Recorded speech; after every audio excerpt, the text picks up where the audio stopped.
previously. Our check engine light came on. We're in the middle of nowhere, so we're trying to get to a rest stop or something. Figure out what it's on for.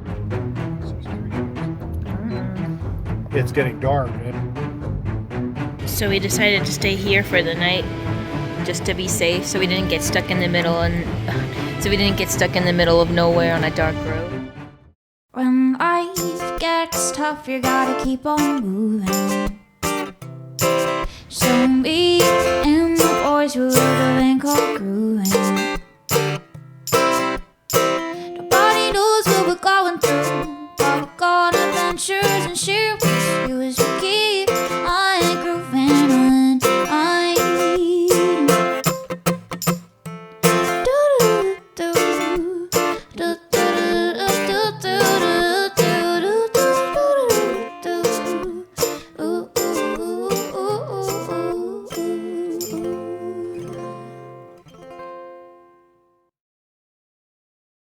We just boondocked at this Sinclair. Gonna try to drive down the road again, turn on the car and see if the check engine light turns on. Hopefully everything's okay. We decided to stay overnight just in case we broke down on the road. We didn't want to be broken down on the road in the middle of nowhere in the dark. So at least if we break down on the road, it will be light out. So hopefully it'll be okay. God, check engine light came back on again. Went off last night when we stopped at the rest stop and we was doing diagnosis with the OBD reader. And now it's back on. But yeah, we also have a fuel light on because I didn't make sure that we weren't starting to get low on fuel before we got on this road that has like no gas stops, you know, at close distances between each other. But I think we got 12 miles to go. At that 12 miles, well, I guess we'll put the OBD reader back on. Then we got to figure out what to do if we're going to have this thing fixed. How far we go. If you look at Google Maps, there's like 2 GM or Chevy dealerships like near Yellowstone. You know, or you could also go to Billings, which has 2 of them. I don't know which is better. On a Sunday, it's probably hard to, you know, you can't make any phone calls to see who's not busy to know which direction to go. So, kind of one of those things, but I guess we'll start off by saying what the codes are saying again. I would have cleared codes yesterday, but it wasn't showing me anymore. Well, it was showing that store code. I could have gotten rid of that to see if it came back again. But yeah, so one thing that we're having, which is a little bit weird, is that the check engine light goes on and it goes off. So like it went off for a little while, so we were like, oh, maybe it was a fluke. Now it's back on. Cameron was thinking maybe it was the gas cap. Cameron was thinking maybe it was the gas cap, but we checked that. No. Well, there's not really a way to check the gas cap exactly. If we just undid it and tightened it back up again. Oh. But there's not really a way to actually diagnose it to see because if that was the problem or not. But okay.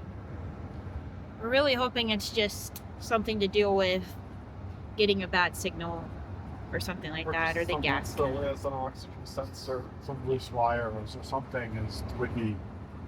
I mean, in one sense, having a loose wire is the best. In another sense, it's not the best because somebody's got to get a multimeter and hunt down all the loose wires to figure out which one it is, if that's what it is. And sometimes they never actually, you know, are able, you know, to tell which loose wire it is, and you start replacing parts instead. You know, electronics are difficult, and these computer systems, you know, they can really blow. One thing I'm really, really hoping it's not is the transmission. Because, well, for one thing, that takes a while to fix. The other thing is we literally just got our transmission done. We paid a good amount of money to have it completely rebuilt. So if it's that would really stink. I'm at least hoping it's not that. If something happens, we'll update you. Okay, so the good news is we made it to get gas. Rida loves. So at least there's that. We'll have to see what happens with the codes. So I've looked at the code, and it appears that it is an oxygen sensor. It's hard to tell looking online about how serious it is, and because generally I think it's more of an emissions thing than anything else. I think all those sensors are there to try to keep these cars using as little fuel as possible, and not have emissions. And in general, I'm not sure that it's harmful to be driving with the sensors not working. We've had other cars that I've driven for a while with the sensors not working. The Toyota Avalon was one of them, and I eventually got under there and replaced them in the Toyota Avalon. I guess I have an option of trying to do that here if we can find the part on a Sunday. Perhaps I can get under there and get it on there. It was not easy on that Toyota to do it. Whether it would be something that is that I can get a wrench around would be my difficulty. Especially not skilled at getting wrenches around tight places in the engine, like a mechanic would be. Sure, Most of the parts stores are open. I don't think it's a real uncommon part, but I don't even think it's real expensive. We could start off, I guess, by looking for a part. If you want to try to look for a part right now, or do you want to try to wait till we get somewhere else, if you say it's not that serious? Well, one thing I'm going to do is I'm going to sit here and let it cool off, and to make sure that it seems like it is exactly that. Because one thing that seems like it will happen is that apparently the O2 sensor uses heat to do its sensing somehow, and it actually can't tell what's going on apparently until it heats up, which might be why when we sat and let it cool down a little bit yesterday, we didn't get the code anymore. So I'm going to see if that happens again here too. Okay. Well, let's see what happens. So we left low, and I did tell you guys what my thoughts were. I looked at the code a little further, and I don't think that that O2 sensor is really that much more problems than just affecting emissions. And I think a lot of people who see with check engine lights on, those are the things that they don't fix, especially in Florida, because Florida, there's no emissions test. It's a lot of people just, I think, let it go. So could just let it go, I guess, get it fixed some other time. I don't really like having the check engine light on. Just looks wise, it's kind of yicky. Yeah. But the other problem though is that, especially on this long trip like this, if something else goes wrong that triggers the check engine light, we'll never know. We would never know unless we had this fixed. You follow what I mean with the logic with that? Yeah. You follow that, Ashley? Yep. So I might just give it a crack to see how hard it is. I sourced a part in the next city here. That's called Sheridan, I think, and out of Napa, and I'm heading there now. I had to get a special wrench, which I actually have this wrench in my toolbox. Maybe it's even in my bag. I don't think it is though. I think Cameron by now would have said, "What the heck is this thing?" But there's a special wrench for the O2 sensors that I'll have to try to source when we get there too. I don't know if I want to get it in Napa. They usually charge a fortune for them, as far as I remember. And we could give it a go there. I could try to put it on one. There's a Walmart here that we'll probably shop at in between getting the part, because I had to let the part basically screws right into the exhaust system. Screws right into the exhaust. So I had to let the car sit for like an hour to let that cool off so that I could even touch it enough to put the thing on. So we'll go to Walmart and get our groceries and whatnot that we want from there in the meantime. And then I guess we'll see how it goes. The only risk is if something happens, if something cracks, whatever, trying to screw it in, there'll be no help for it today. But I think the risks of that are a little bit minimal. All right, we're at Walmart. All right, you guys got the part to fix the check engine light. What was the It's part an called? oxygen sensor. An oxygen sensor. So that's going to try to install it. It's going to take going under the car, so we got a creeper so we can get under there easier. Unfortunately, involves having to build the creeper first. As long as installing the part. Yeah, he's saying that building the creeper is going to take longer than installing the part. I cut the creeper because I thought I would use it to do the wiring, but this creeper is so hard. I think the other stores would have it built.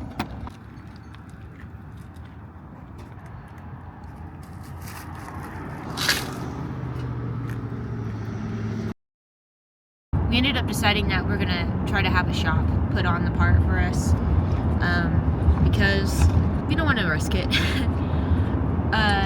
So Cameron and I are driving around first thing in the morning, going to the shops that are open and asking them if they can install this for us. First one was a fail.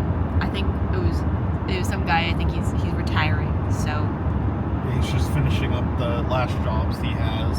I guess it was a pretty good one because he was just finishing a lot of appointments, though. So now we're going to another place. Unfortunately, it ended up being closer to the hotel. So we're going to this place. This was the second place that ChatGTP recommended. So hopefully they can help us out. Let's go. Second auto repair shop we went to was a success.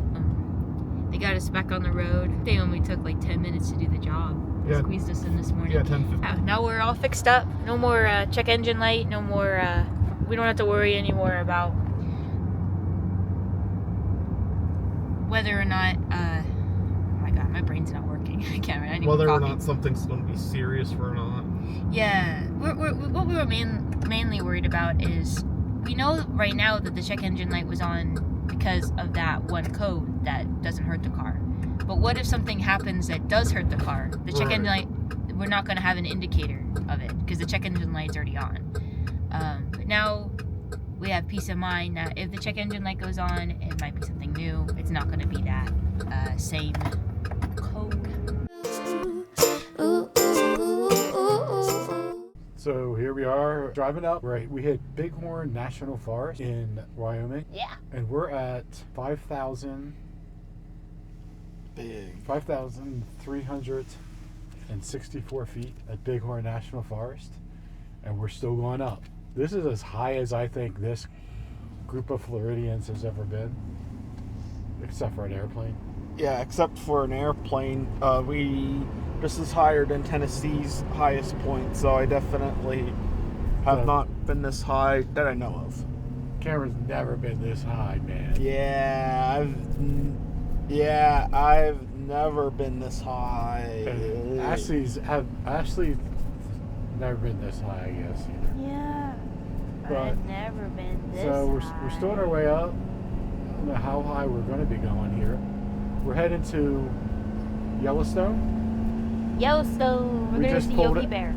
We just pulled out of, which town was that, Cam? Sheridan, Wyoming. Where we finally got the O2 sensor replaced. I climbed under to do it myself. We had bought stuff. We had bought a creeper to go under there, and man, you had to put all these wheels. I was like, I'm not doing that just for this dumb project. I have another project I have to do, which is to run video camera wires from the front of the van to the rear to repower the cameras we have on the back of the cargo trailer. That I think we had remote transmitters on the cargo trailer to bring the picture up to the front cab, and I think they got some tire pieces from trucks, I think, hit them and wiped them out. So I have that project to do, so I thought I'll use the creeper for that, but what a pain it was, so we got rid of that. Then I got under there, and the O2 sensor is on the top of the exhaust pipe, kind of a hard spot, and I was going to strip it if I tried to do it, so somebody did it for $44 this morning. 24 actually. 24 up. $24. Wow, Yeah. Look at that view of the side cam. Look And at so- that, guys. Isn't that? I know a lot of forest fire damage here. Yeah. An awful lot. Wonder how recent this was. That'll regrow. So I know a lot of people are like, well, why would you waste your time stopping for an O2 sensor? Your check engine light wasn't blinking even, and they're not really any big deal. And It's kind of just because I'm 25,000 miles away from where we live in Florida. We have a long ways to go, and to quickly pull over and get it done, why not? In case the check engine light needs to go on for something else, we'll know when it goes on for something else. It won't just be sitting there on for something that costs very little to fix. You got to stay someplace overnight anyway, so it was not a big deal to stay there. We got some laundry done while we were there, got some food and supplies, and we're back on our way. But here we go. We keep going up. We're going to hit the 6,000 feet mark soon. We're at 5,935 now. I know a lot of people around the country there. This is not a big deal. Probably not every day, but for us from Florida, it's kind of a big deal. We don't do this too much. I've actually never seen a mountain like this in my life.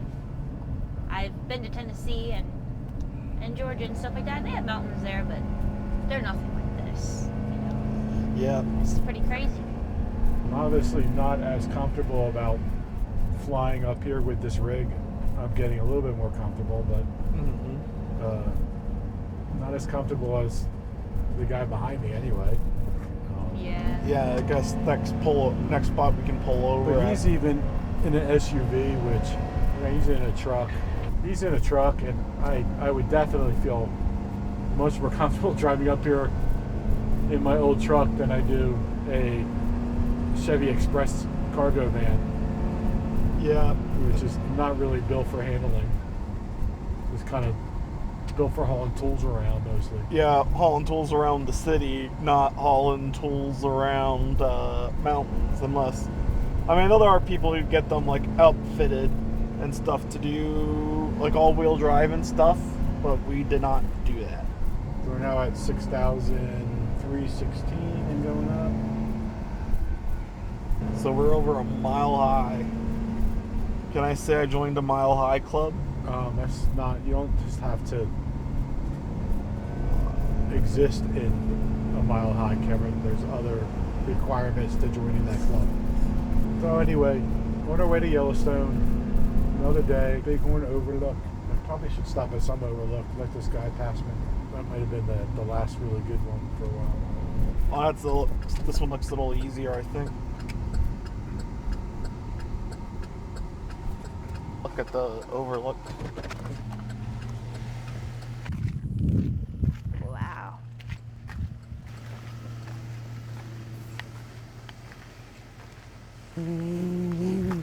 Man,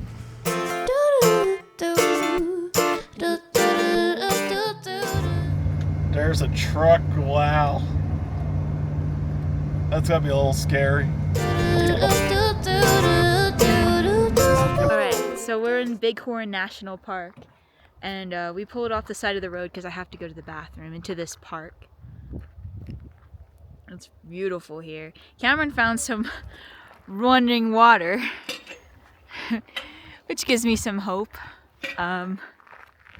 we got water anyway. What is this, a shed?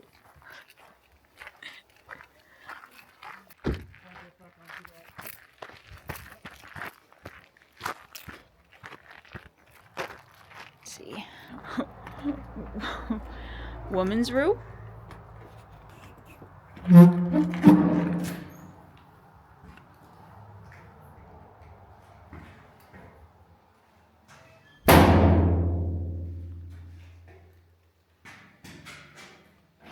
What would you do?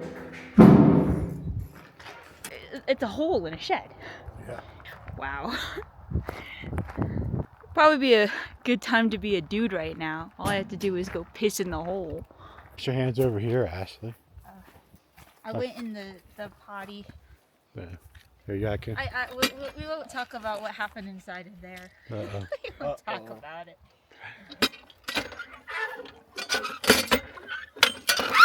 It's like the Titanic! Oh my god! It's like ice water. You done? Yeah. Yeah, okay. She's done. Yeah, she's stud. A little birdie told us there's a lake up here, so we're going up. Actually, it was a lady. It's a little birdie with a dog. Up these steps? Yeah. Tell us if it's worth it, Ashley. Tell us if it's worth it. Oh. Wow. What gentleman. Moose. Moose. Oh no, there's a moose. Here, you want to zoom in on him? Look at the moose. Hi, moosey, moosies. We scared them. They're so timid. It's like being a cobra. Wow. Here's our view.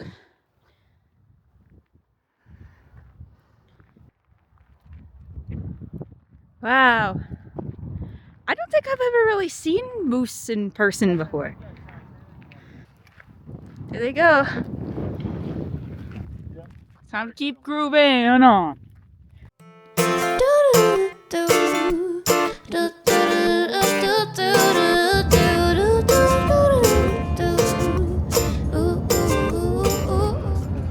Ooh, the picnic ground, boo-boo.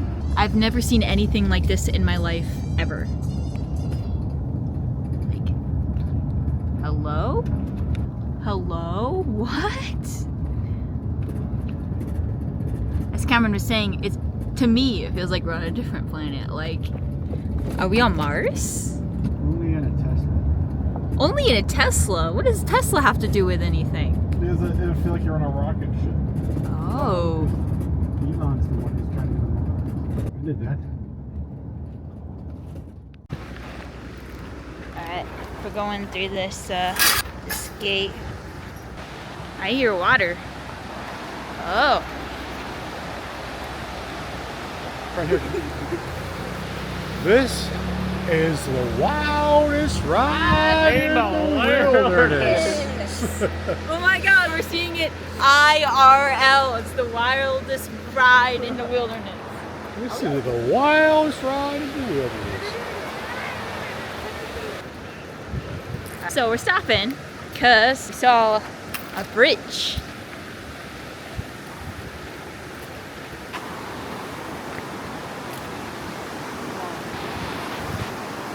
And the only crash. This is unbelievable. What? What? Crazy. Bobby! Sydney! Bobby! We're gonna find them now. Oh my goodness. So me and the boys, we built a Bangkok room. We'll go on adventures and share with you as we keep grooving on. Alright. We're getting set up for the night. What? I was showing how we set up Oh, for the night. cool. This is how we sleep when we're boondocking in the van. Dad sleeps on this big cushion, which there are the couches that fold out. The two fold-out cushions that sit in the van normally, the brown ones. And then we have this extra cushion that we pull out for me. So I sleep there, he sleeps there. And then Cameron, we have a board that goes across the two front seats with a cushion on it, much like this one. But he usually prefers to sleep just on the front seat alone. But yeah, that's how we sleep in Groovan at night. So we just got done boondocking at a Walmart in Cody. All the other vehicles still here? Yeah. Oh yeah. Yeah, there's a ton of other vehicles here. There's a ton of other vehicles here camping with us. They're side outs. Oh, side outs. Yeah, pretty crazy. They're side outs and everything. Like they're just... One guy's detached his. Ooh, ooh, ooh, ooh, ooh. Alright, we're on our way up to Yellowstone. We stopped here at this campground so I could go to the bathroom. And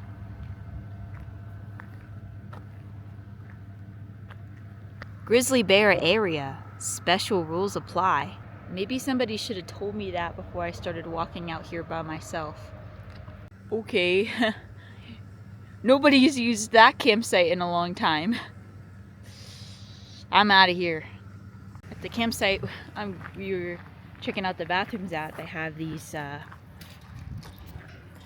Open it up. bear resistant food storage containers. They're heavy duty, but they don't stop the odors. So it's a little weird because it's like food stays safe in here, but if you're camping right here, like the odors still attract the bears. They just can't get to them. So if it takes all of this is really solid.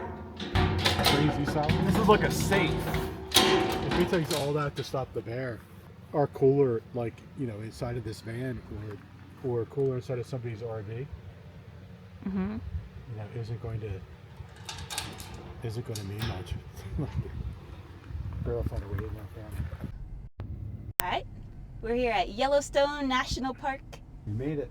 We made it. Still got a ways to go though. It's a large, big place. We have 26 miles to go till we get to Old Faithful. So we could put it on. Apparently there's a Yellowstone radio. Yellowstone Radio. See if they let us in for the discount or something with this. What is that? This is the National Parks Access Pass.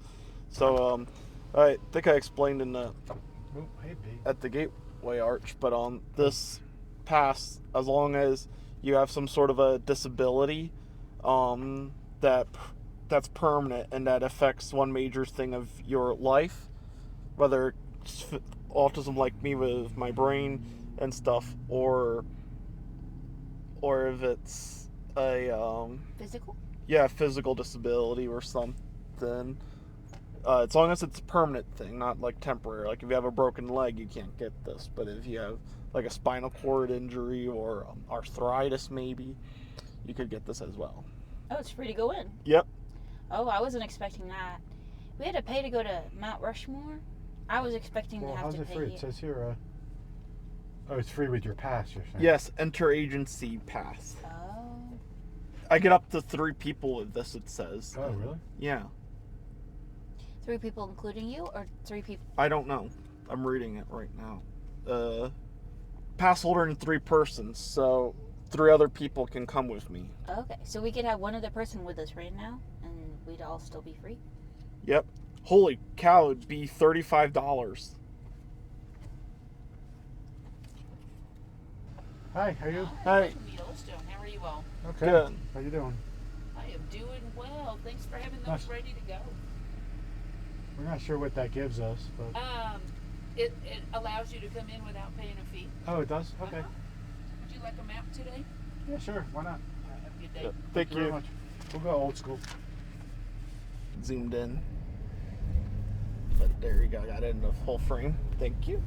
It says, enjoy watching Yellowstone's animals, but stay safe. They are wild and dangerous. Like me, I'm Oh wild my and gosh. dangerous. Bear, bear, bear, bear, bear. Oh, and a buffalo. And a buff. Nice. I really want to see one of those. Oh, it says how far away to stay. So 25 yards from the buffalo and 100 yards from the bear. Wow. Keep on grooving on. So we just got out.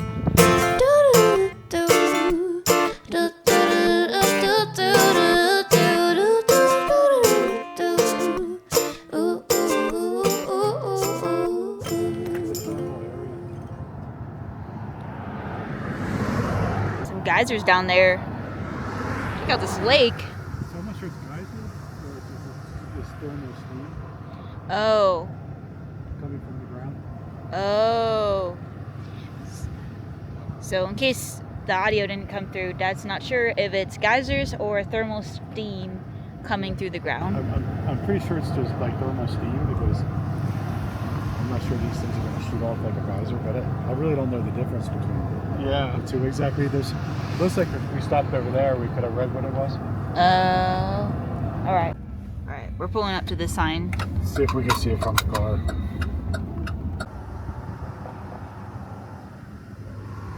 So looking at this, it's a little unclear what we're even seeing here because it's talking about what would be under the bottom of the of the Yellowstone Lake. And right now we're at Steamboat Point.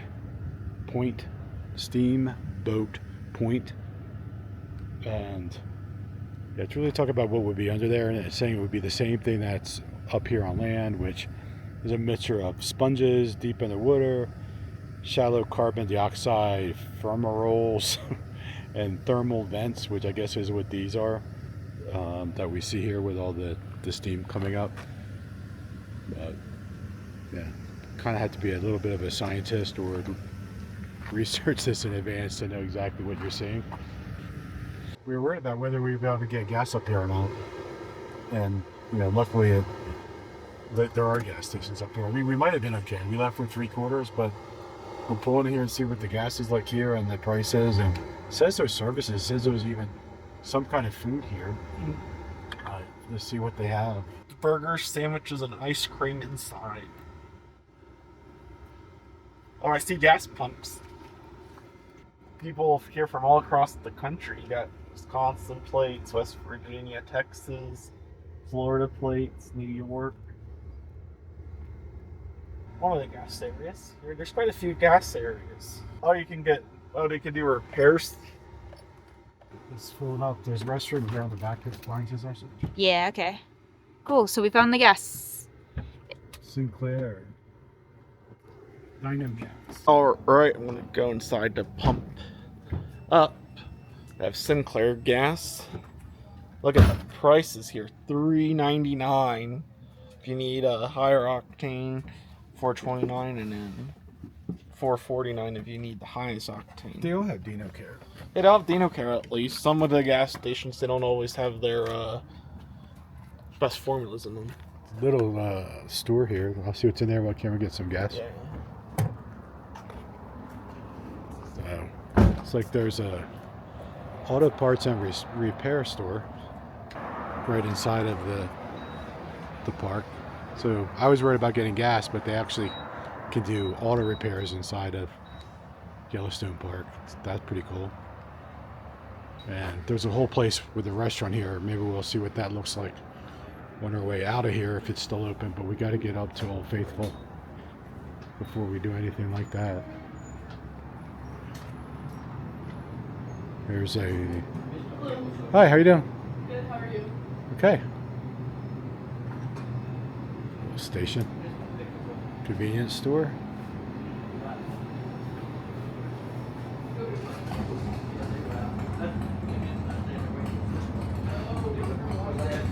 Got everything you need for paint filling. So Cameron saw that even though they have store hours 8 to 7, you can still use your card at the gas tanks at any time, 24 hours, and get gas, which is cool. That's nice, so you're at least not stranded. So something I didn't realize is the garage here, it actually seems to be that they can do a lot of different kinds of repairs. Napa. Station hours 8 a.m. to 5 p.m. I assume daily. They have a whole garage in there. It looks like they can help out with a lot of different repairs. Tow trucks there. Yeah, tow trucks there, and some cars just sitting Cars there. that had some need of tow trucks. Mm-hmm. Yeah, that's pretty surprising. I thought you'd be screwed, but doesn't look like it. I mean, I'm sure you pay a pretty penny, but okay, at least to get your car fixed. I'm sure it doesn't help them to have a bunch of broken cars all over the place. They probably do a lot of brakes in there after all these hills. Yeah.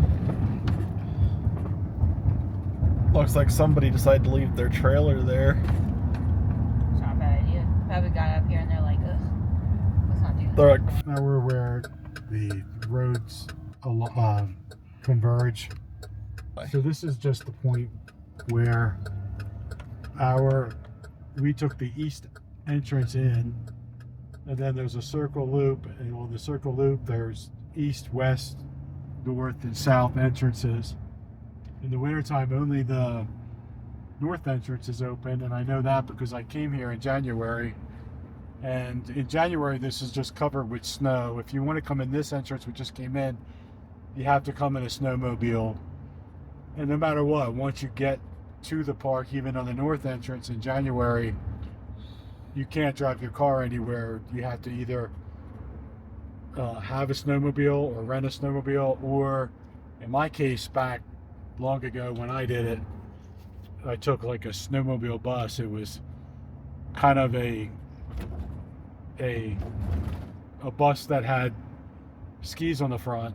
Kind of reminded me of the mail truck that in one of the Rankin Bass Christmas music, I think it's Santa Claus is Coming to Town, maybe. Yeah, that the dancer guy sings. Yeah, the mailman, drives that vehicle. It's sort of like that, except it was a bus. So some kind of a situation going on within the park. Yeah, but we've got law enforcement rangers. This Yellowstone lake is absolutely just like everywhere. It's so massive. It's just crazy how big it is.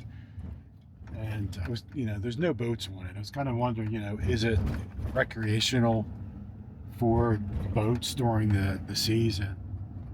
And I kind of saw down here, but I saw right on your side, Ashley, as you come around here. You can see it cuts over this bridge here, and there's all those docks right there. Oh, so there's a bunch of docks down there. Imagining that there's a lot of boaters and recreationers who come out on that waterway. I had to fight for a dock space there. All right, all parked. Heading into the Old Faithful Visitor Center. So we're gonna hustle to that area to see what the schedule is. Yep. All right, so we're heading into the Old Faithful Visitor Center.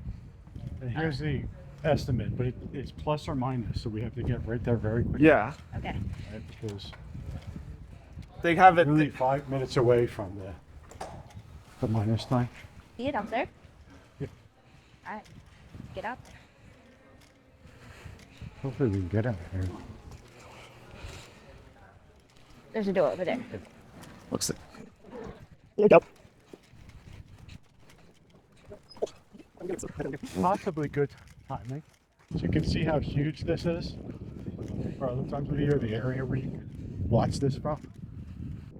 And something too, a heads up, just to pre-plan is that they don't allow pets for safeties. So if you'd have a pet, probably not a good idea to bring them. So it was talking about the fact that there's a boardwalk here that covers the geothermal area. I think if we hustle down there, we could walk in. Yeah. View, maybe, I don't know. See, there's people all on that way. There's people all on that way. And this is off season. Mm-hmm. And on a Monday. There's actually some people on the other side over there too, walking in. There's people all on that way. And this is off season. Imagine how this is during the summertime, Dad. I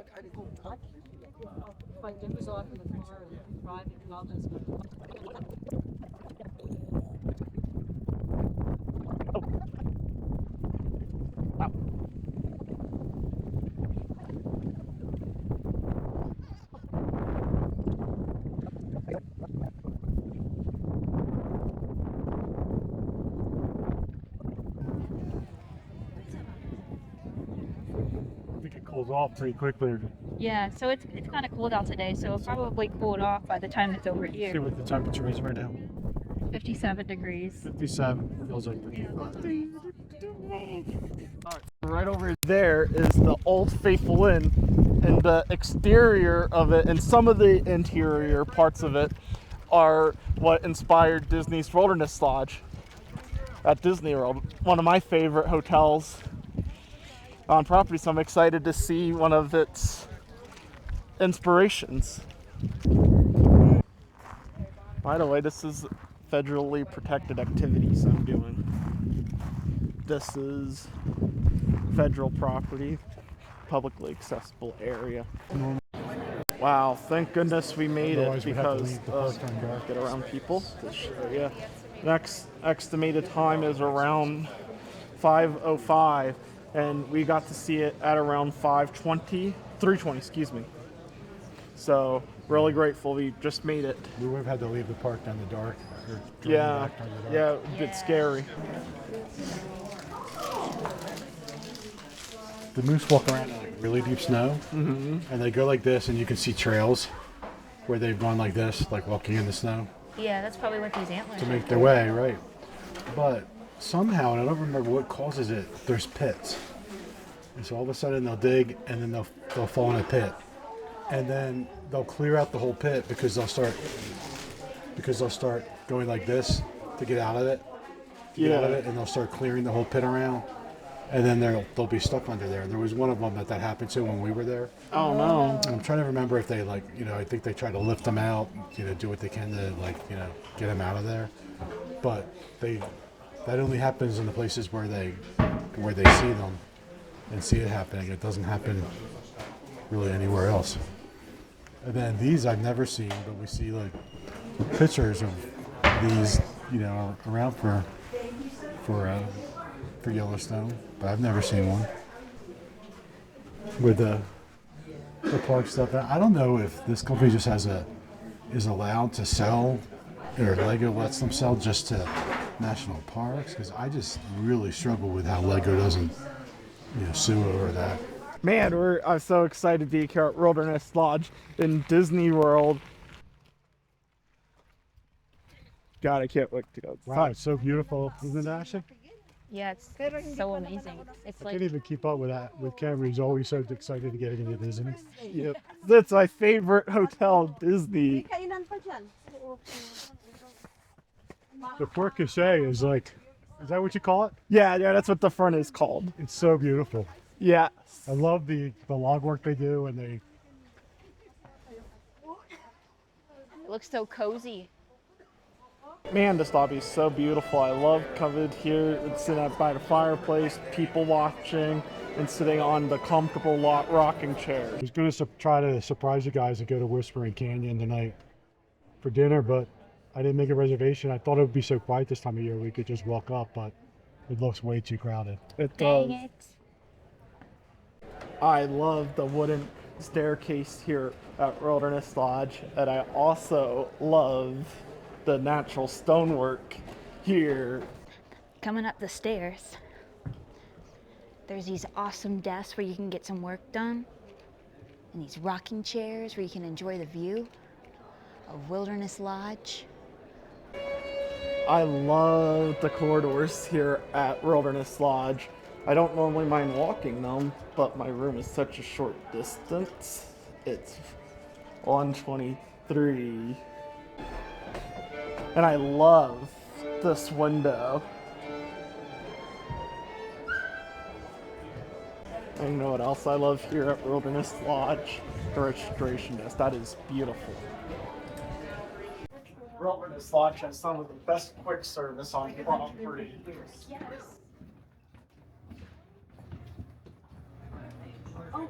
I always want to see what kind of Mickey desserts they have.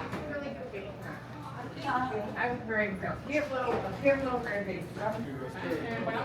my right beat. Yeah. And there's people coming up, and I'm like, oh, it's not a guarantee. Yeah, we're not sure. They may have. So in the back of Wilderness Lodge, it's always fun to get out here and get to the pool and check out Fire Rock Geyser. So realistic looking, you'd almost think it was a real geyser. Yeah. Yeah. And there's always time to check out the Disney merchandise in the gift shop. Oh, and this is one of my favorites with the country bears. So last the time has come, it's always sad to say goodbye. It's time to go. What a great stay it was. Till next time, Wilderness Lodge. Let's get Groovan. I've been wanting to see one of these. Trip worth it. It's a bison. So cute! Don't pet the fluffy cows. Hello, Mr. Bison. I've never seen one. Hey. Oh, it's a fluffy You cow. wish you could pet it on. Yes. Hello. Oh my god. Good, I refreshed it so you can see. driving through Wyoming, you just pass all these mountains just full of all these little green clumps. It's almost, it feels like it's almost alien. It's like, what are these things? So we finally are getting out to explore and figure out what are these things. So, I mean, there's just like just fields full of them. I don't, just natural, whatever they are. They're everywhere. Yeah, I mean, it's all you see. It's just like as far as the eye can see, there's just these green clumps of like whatever. Weed bushes. Huh? Weed bushes. What? Well, what are they? I don't know. That one looks kind of dead, but they've got some like strong branches to them. Yeah. Like this one's kind of dead, but the branches are pretty strong. Like it's pretty tough. Yeah. They're like bushes. What's this one? Here's one here that's cool. They're kind of like the bushes that you What does it see. feel like? They're soft. They have leaves. Actually, like the leaves are soft. The leaves are soft, but the Yeah. branches are hard. Yeah. It's Yeah. almost like out in front of your house where you try to find something to plant, along your pathway or something that you don't have to like worry about too much, don't have to trim too much. Like it's almost like the perfect thing. Yeah. It's Yes. almost like, maybe maybe Lowe's and Home Depot, maybe we ought to start doing this. Let's start coming out here and like ripping these things out one by one, and we can like bring them to Lowe's, Home Depot, Walmart, garden centers, and sell them to them. They might sell really well to put out in front of people's houses. They seem pretty hardy. Like they could probably take a lot of climates because they have every climate here, right? They have Winter, summer, and fall, and it can be dry here too. So. harsh winters and yeah. Oh, and these other plants here they look like wheat. They do look like wheat. It looks like some grain. or So wheat. if anybody knows what these are, let us know. Yeah, I'm curious what these are. They're interesting. Look! Look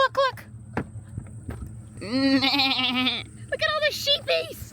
Oh my god! So many sheep! Ah! My god! Hi! Hi! Hi, babies!